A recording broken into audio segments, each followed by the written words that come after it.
So I just want to show you the parts of the saddle. This is a Decker saddle I've got on here. It's got iron hoops. That's what they call these. So we're going to go over the parts of this particular saddle so you know that one right from the beginning. This is a modified hoop, actually with ears right here, so that we can pack panniers and other things that you're going to know very well by the end of this class, and maybe towards the beginning, hopefully, when it comes right down to it. But it's a saddle that was developed in the late 20s, early 30s. Actually, the guy that got the credit for it was a guy by the name of Robinette, and the Forest Service commissioned him to build a saddle that they could actually take things into the back country a lot. Oblong objects, any kind of size and weight and that sort of thing. They needed something that was a little more rugged, that wouldn't sore their animals and that sort of thing. So there's been, over the years, there's been a lot of development in this saddle, more so than the crossbuck saddle that goes way back, thousands and thousands of years. The time of Christ, they were using sawbuck saddles out of the materials they had on hand, and that sort of thing. But we'll explain the crossbuck when we get to it. Again, we're just going to go real quick right through the parts of the saddle, but those are the hoops. That's the thing that actually differentiates it from a different kind of saddle called the sawbuck or crossbuck saddle. It's part of the tree, and if you look right under here, you've got actually the bar, or the bar of the tree under here. This is a modified one that is sculpted to the back of the horse or the mule, so that it doesn't wear and it doesn't rub in any particular place. Typically, if it's a mule tree, it'll be a little bit longer because they have a tendency to have a longer back than a horse does. And so that's the tree, and that's the whole piece, but you got the hoops on top of it, and then you have the bars of the saddle that go along the back, that go parallel to the back. Okay, so some other things, you just notice that I lifted this piece here. It's actually a piece of padding. It's got some canvas over the top, and it's got a piece of wood here. And well, that piece is called the half-breed. It's a half-breed. Okay, so anyway, you can look at the diagrams I've got uploaded for you to see some of this too, but I wanted to go over this way too.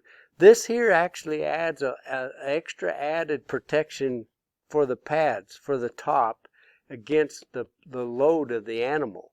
And that's why this piece of pine, or sometimes it's hardwood, is slipped in here, is the fact that the load will actually go up against that, and what that does, it distributes the weight all the way across the side of that animal, so that you don't just get one spot that's sitting there digging all day long.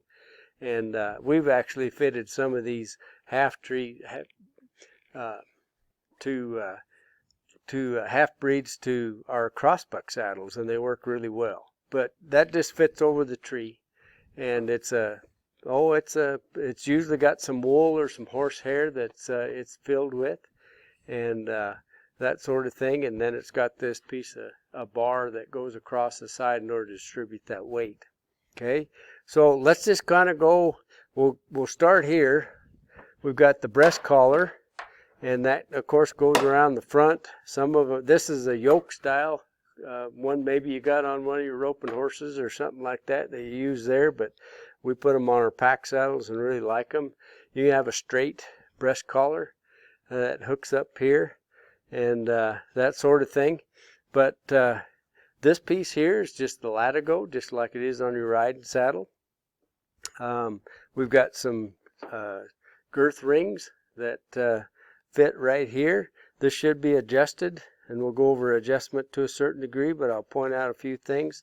So it just hangs down just barely onto the half-breed, and most of it is just below it. So it's still on the pad. It's never going to wear a hole in the side of that animal where it is right there, and that stays with the saddle.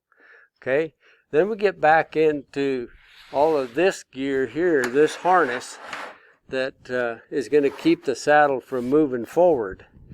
Okay, And that's something typically we wouldn't have on our riding saddles. Although if you ride in the mountains, sometimes some horses actually lend themselves to this. If your saddle is slipping too much, you can get an extra breeching. A breeching is what they actually, it's spelled as breeching, but of course we've westernized that and called it a breeching. And there's some connecting straps to this. These are actually quarter straps. One of them's going to go right to your cinch that's right here. And you'll notice, if you're familiar with packing at all, the other kind of saddle we're going to describe typically has a double cinch to it.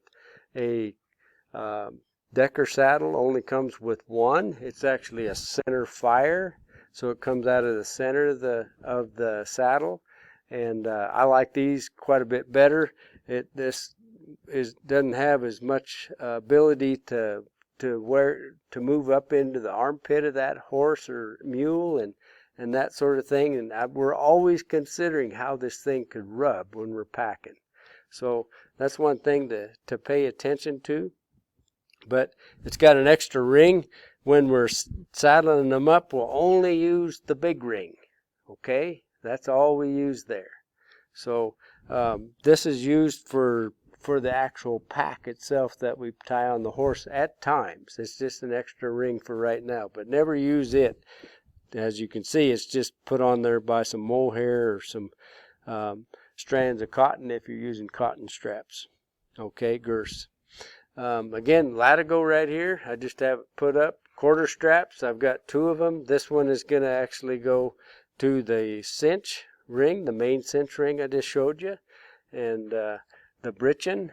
The breeching is set up so the saddle just doesn't move forward. This whole piece is called the breeching. Okay, and this is the pad at the top of the croup of the horse, and it should be adjusted a little bit back from where the hip bone sticks out right there. Okay, so we've got some more upper connecting straps here, and some quarter straps that come out around here. That's why they call them quarter straps. There's 1 quarter, 1 quarter, 1 quarter, and 1 quarter makes one. Okay, so that's one way to think about why those are called what they are. Anything else here? We have a little piece of string here that we actually use. This is called the piggin string, and we're going to use that to tie our animals together with. Okay, we're going to put some breakaways on the end of that, so if they ever get in a pickle and one falls off a ledge, won't lose the whole string. It'll break away on the very end of that. Okay, and that is tied to this ring so that there's a little bit of give and take. It's almost like a rubber band. When animals are pulling back or giving and that sort of thing, it has a little give to it, so it'll hold a lot better. So that goes out the back of the Decker saddle. Well, I turned Brownie around a little bit so you could see the other side of the pack saddle here, so I could describe some of that. Same thing for here. Here's just the pad up here, and we've got our quarter straps, and we've got our main part of the breeching that is going to go around there. Of course, some people, they're continually, if they're new to this thing, they're always saying, well, do you pull that tail through there? Well, on Brownie, it's kind of fixed. So just imagine that you can reach in there if he's not too kicky and pull that out. You know, one thing I found, and this is more because, again, I mentioned it before in some other videos, that we try to efficientize, if that's a word, some of the things we do. Is we sometimes don't pull that tail out, but they will, okay, if they want to. And that way they'll have it free and swinging, and they can take care of flies and that sort of thing. But anyway, this is the off side of the saddle is what we talk about. On side, that's typically we get on the left, or we start out on the left. And here's a little bit of an interesting history here. The reason for that, it's amazing why we do things, to me anyway, and to me it's interesting, but hopefully it might be for you. I mean, the people that came over from Europe actually wore their swords all the time on their left. And so when they got on their horses, they always got on from the left, so they didn't have to swing that sword over the top. So most of the time we've been culturalized to saddle and get on and all that kind of stuff from the left.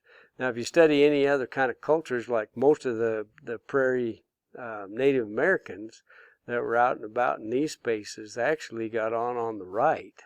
So, I mean, and for us, for packers, I don't care. I actually want to I desensitize my animal from both sides, because I want to be able to I want to work with them from both sides. I want to get on and off. I want to put a pack on from one side versus the other side, and that sort of thing. So it doesn't really matter that much to me, but it's kind of interesting, the history behind why we do the things we do. I mean, when I was a little kid, I remember, don't get on your horse from the right. Anybody been schooled that way by an old timer? Probably somebody that was younger than me.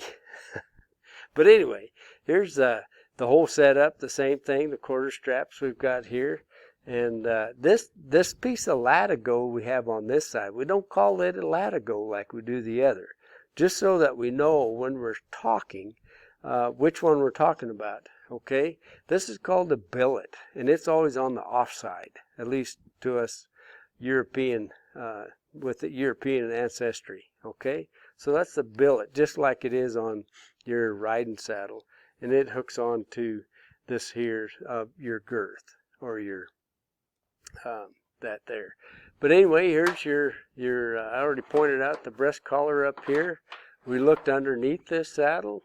You know what this is? It's a half-breed.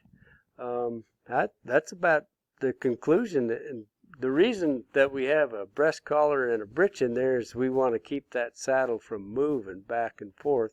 The more it rocks back and forth, the movement, there is the chance of it loosening up, of course, and then also the fact that it could rub a sore into the horse or mule that we're using. So hopefully that helped.